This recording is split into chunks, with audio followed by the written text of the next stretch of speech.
Ada seseorang yang saya pikir setelah mengobrol tuh dia itu sangat agresif juga ya dalam berinvestasi. Sementara dia nggak enak kalau ngomong dia sudah mempertaruhkan risiko begitu besar. Jadi dia istilahnya nggak ngomong lah sama pasangannya ini. Dan sampai sekarang tuh pasangannya nggak tahu kalau misalnya rugi cukup besar ya sebenarnya. Halo, selamat datang lagi di channel Kawan Bisnis. Saya Felicia Wikastari. Hari ini akan sharing 3 tips apa yang perlu menjadi pertimbangan kita sebelum memilih suatu jenis investasi atau model investasi tertentu ya. Tapi sebelumnya saya minta tolong untuk klik subscribe channel Kawan Bisnis dan juga like ya, supaya saya semangat untuk membagi hal-hal yang bermanfaat buat kawan bisnis semua.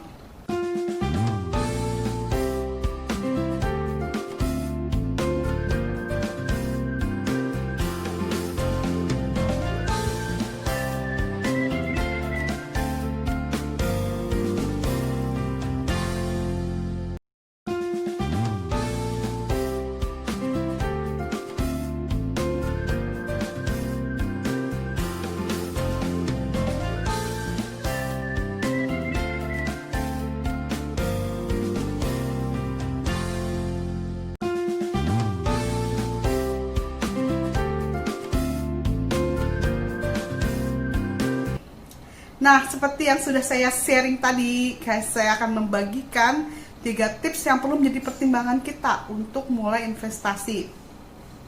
Yang pertama itu adalah kenyamanan kita sebagai pribadi.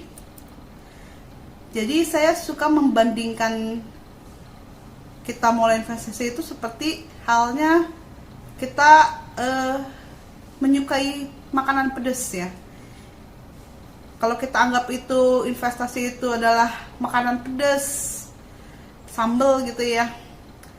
Ada orang yang seneng makan sambal, pokoknya sebanyak-banyaknya sambal, nggak masalah. Ada orang yang makan sedikit sambal saja udah kepedesan, nggak enak, nggak nyaman.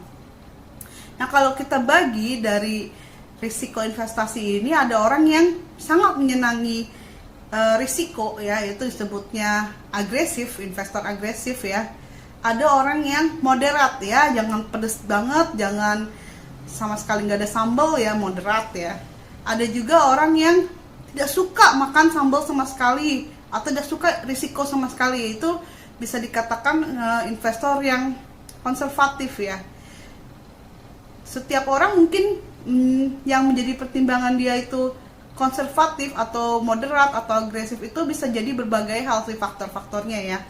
Yaitu pertama itu bisa jadi karena secara pribadi dia punya pengalaman masa lalu ketakutan bahwa pernah ditipu atau keluarganya pernah jatuh miskin, dan contohnya itu contoh-contohnya bisa jadi dia sangat ketakutan terhadap kehilangan uang kayak gitu.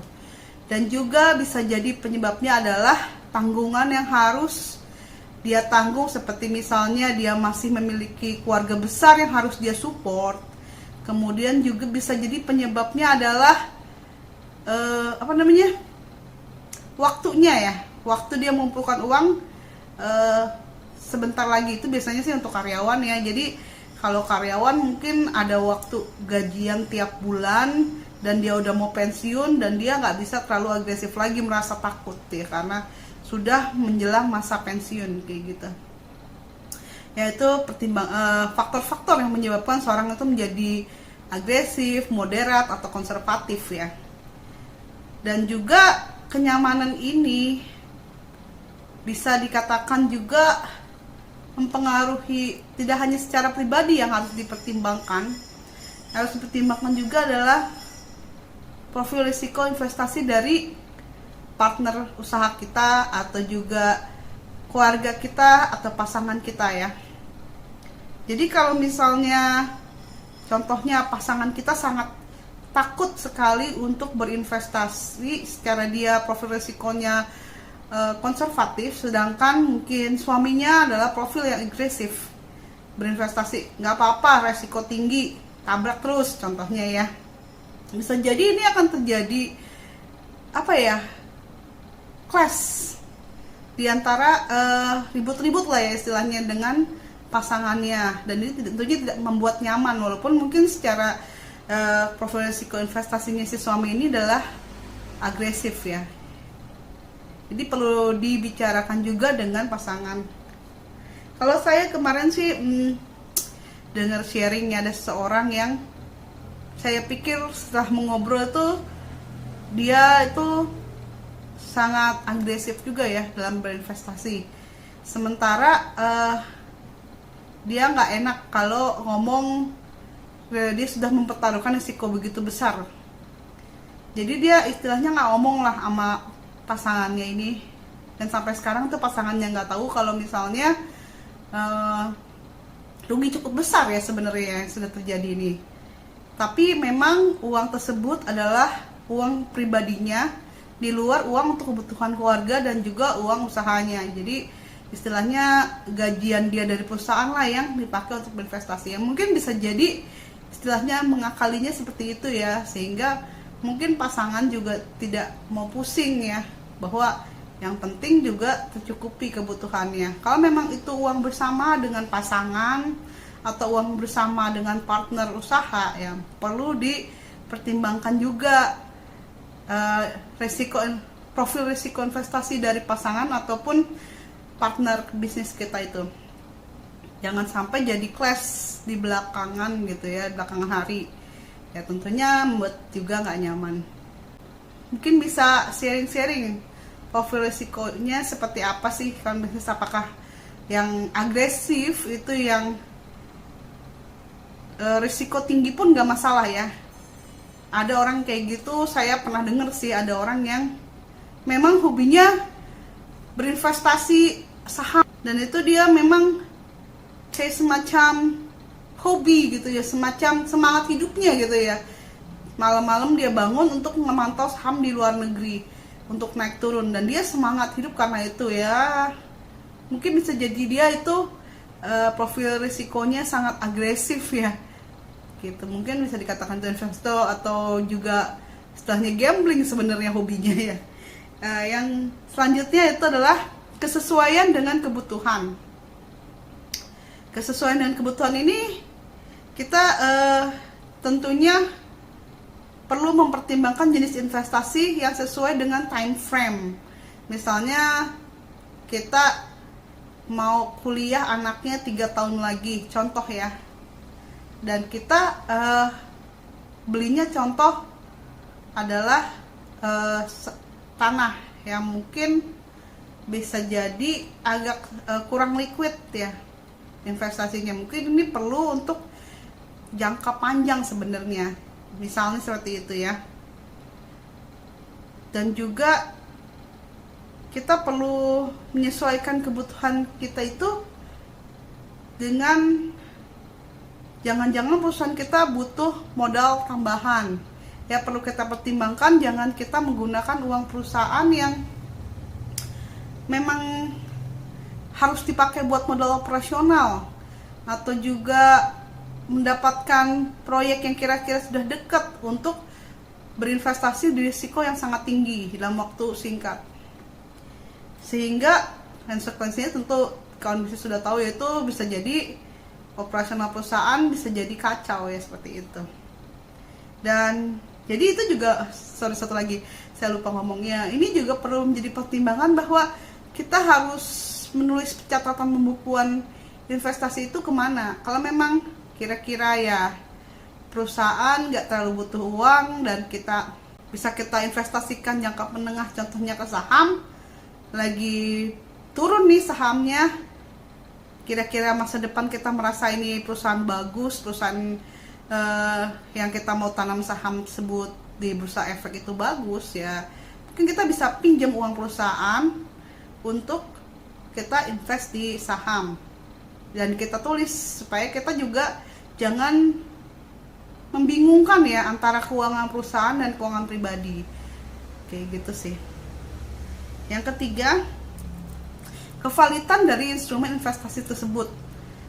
Ya, kalau misalnya secara pribadi kita pengen invest di suatu bisnis dari istilahnya teman kita atau siapa yang mungkin memberikan proposal investasinya ya, kita bisa jadi harus mengecek sih orang itu gimana sih kapasitasnya, apakah bisa untuk menjalankan perusahaan ini, atau mungkin dia punya partner yang bisa menjalankan perusahaan ini, kredibilitas seperti apa. Sebenarnya saya sudah sharing juga sih yang mengenai bagaimana kita mencari partner ya, mungkin di awal-awal saya mulai channel kawan bisnis ini ya saya udah sharing.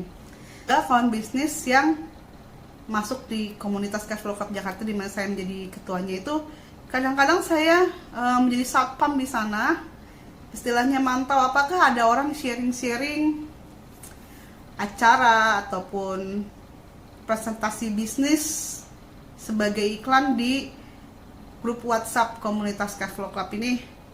Dan kadang-kadang saya tegur ya kalau dia itu mengarah ke istilahnya money game atau mungkin investasi bodong. Biasanya saya mengecek dulu ya secara itu perusahaan seperti apa, dan juga orang-orangnya di balik perusahaan tersebut siapa sih. Dan kadang saya dulu tidak mengetahui sih apa yang harus saya cari dalam orang men-sharing suatu investasi atau acara ya. Itu kadang saya mencarinya di website apakah memang itu adalah investasi bodong, atau juga kadang perasaan saya ya dari pengalaman juga mungkin. Dan kadang yang jadi red flag ya, istilahnya bendera, istilahnya perlu ditandain nih orang gitu ya, itu kalau orangnya itu postingannya itu rada-rada berbau apa namanya, foto bersama di foto di misalnya foto di mobil mewah, terus dengan bergaya, dan semua postingannya model-model seperti itu, memakai barang mewah gitu ya. Saya sih nggak masalah ya kalau ada orang memang istilahnya ya memang kebiasaannya pakai seperti itu ya, itu akan kelihatan sih kalau memang itu bukan postingan yang untuk menunjukkan dia bergaya, itu adalah kehidupan dia sehari-hari ya. Tapi ada orang memang kelihatannya memang melakukan hal-hal itu supaya dilihat bahwa dia itu berhasil gitu, supaya orang lain juga istilahnya mengikuti dia ya, mengikuti investasi yang dia lakukan atau yang dia mulai kayak gitu ya. Jadi ya buat saya sih kalau melihat orang-orang itu seperti itu red flag banget ya, bahwa saya perlu mengatakan bahwa iklan untuk acara tersebut, iklan untuk presentasi usaha tersebut tidak saya loloskan di grup WhatsApp komunitas Cashflow Club kayak gitu sih. Itu sih dari saya ya. Mungkin orang lain mungkin bisa jadi pendapat yang berbeda sih. Soalnya kebanyakan dari orang-orang yang sukses yang saya temui justru orang-orang yang humble gitu ya. Orang-orang yang kadang fotonya cuma bersama keluarga lagi main. Orang-orang yang benar-benar sukses seperti itu. Atau kadang juga foto makan di warung, warteg, justru itu orang-orang yang benar-benar sukses gitu ya, yang punya duit lebih banyak gitu, nggak menunjukkan hal-hal yang istilahnya bergaya dengan barang-barang mahal atau barang-barang mewah ya, kayak gitu sih. Anyway ya, bisa jadi ketidakvalidan instrumen investasi tersebut disebabkan oleh memang tujuannya istilahnya menipu ya. Kalau bisa dikatakan ada sebuah investasi yang istilahnya dinaikkan ya, kalau saya sebutnya dinaikkan harganya ya, mungkin istilahnya ada bandarnya kalau itu ya, kalau pengen dikatakan ya ada bandarnya. Jadi ceritanya ada seorang kaya dari kota yang ingin melaksanakan skema money game tanda kutip ya kepada penduduk desa. Anggaplah kita sebut namanya adalah Mr. X. Nah, Mr. X ini datang bersama asistennya dan menawarkan kepada semua penduduk desa A, anggap desa maju lah, anggap desa Maju Jaya contohnya ya. nama desanya. Nah, si desa Maju Jaya ini banyak hutan di sekelilingnya dan juga banyak monyet. Si Mr. X ini mengumumkan kepada seluruh penduduk desa, saya membutuhkan monyet banyak sekali. Setiap kali monyet yang ditangkap, saya akan bayar 50.000. Nah, penduduk desa itu sangat senang sekali karena bisa mendapatkan penghasilan tambahan dari sesuatu yang tidak bermanfaat buat dia sebenarnya ya. Nah, penduduk desa ini kemudian mulai menangkapi monyet di sekitar hutan di desa tersebut.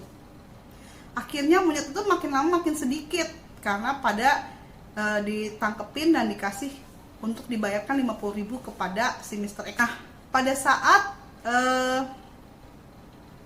monyet-monyet di desa itu semakin berkurang karena ditangkap-tangkepin, si Mr. X mengumumkan lagi, kalau mendapatkan monyet saya nambahin uang, jadi bukan 50.000 lagi tapi 100.000. Makin semangatlah penduduk desa tersebut untuk mencari monyet untuk ditangkap. Tapi karena makin lama makin sedikit, kesulitanlah si penduduk desa untuk mendapatkan monyet. Akhirnya si Mr. X menawarkan 500.000 per monyet. Semakin semangat banget ya penduduk desa tersebut, tapi monyet sudah tidak ada lagi di sekitar hutan desa tersebut. Nah, suatu hari si Mr. X pergi ke kota, asistennya masih ada di sana, dan asistennya mulai menjualkan monyet pada penduduk desa dengan harga 350.000, supaya kan nanti kalau Mr. X datang lagi, mereka akan dapatkan 150.000 lebih, yaitu 500.000 jadinya ya. Dapat 500.000, masih untung 150.000 istilahnya. Nah, kemudian setelah dijual-jualin monyetnya tersebut, penduduk desa berharap si Mr. X balik ke desa dan membayar 500.000. Namun ternyata si Mr. X tidak pernah kembali dan asistennya juga kabur dengan bawa uang yang sudah dibayarkan 350.000 itu ke asistennya, sehingga si penduduk desa tersebut. Nah, demikian juga banyak dari model investasi yang menggunakan sistem seperti ini ya, menaikkan harga sesuatu barang yang mungkin sebenarnya tidak bernilai ya. Ini bisa jadi berbagai hal seperti mungkin tanaman, banyak kan dulu tanaman yang harganya sangat tinggi ya, tiba-tiba, dan juga bahkan nggak cuman di zaman sekarang, itu model bisnis sudah ada dari zaman dulu. Mungkin yang pernah dengar namanya tulip mania, sampai mencapai harga rumah pada saat itu tahun 1700-an sepertinya ya. Terus saya cek dulu ya tahun berapa.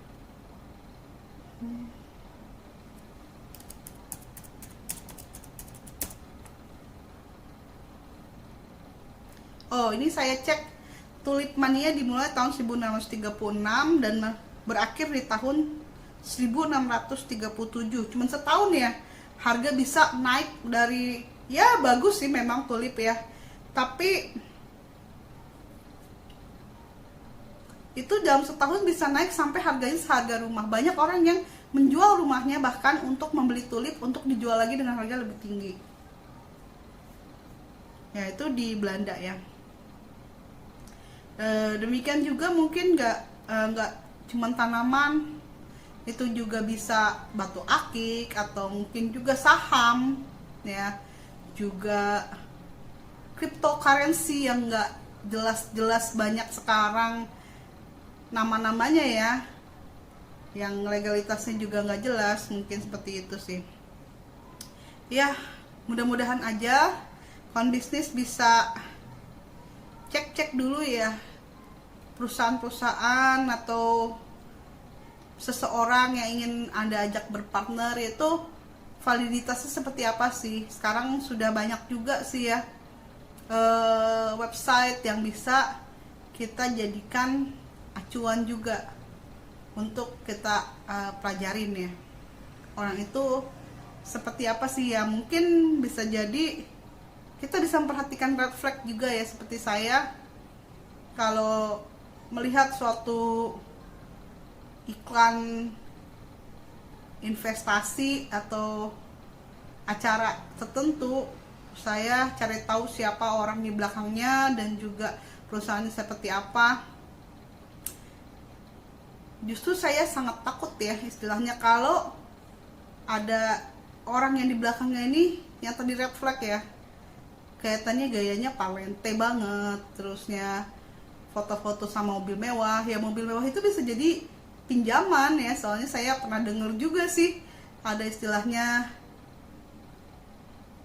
yang menjalankan suatu investasi bodong dengan berfoto bersama mobil mewah pinjaman. Bukan berarti semua yang punya mobil mewah itu istilahnya palsu ya, cuman kita bisa lihatlah gayanya orang-orang yang istilahnya so apa ya, so pansos banget gitu ya berfoto, kecuali memang kesehariannya pakai mobil ya nggak sengaja foto atau gimana ya, atau sekali-sekali lah wajar ya, atau karena ya. Tapi kalau misalnya fotonya seperti itu semua, itu udah red flag banget buat saya. Jadi mungkin bisa jadi pertimbangan buat kawan bisnis yang ingin berinvestasi untuk hati-hati untuk mulai investasi pada suatu usaha atau bisnis tertentu atau suatu instrumen investasi tertentu ya. Kalau kawan bisnis memiliki pengalaman untuk berinvestasi, boleh di-share di kolom ya di bawah. Demikian sharing dari saya, mudah-mudahan bermanfaat buat kawan bisnis yang mau mulai investasi. Sampai ketemu lagi di channel kawan bisnis selanjutnya.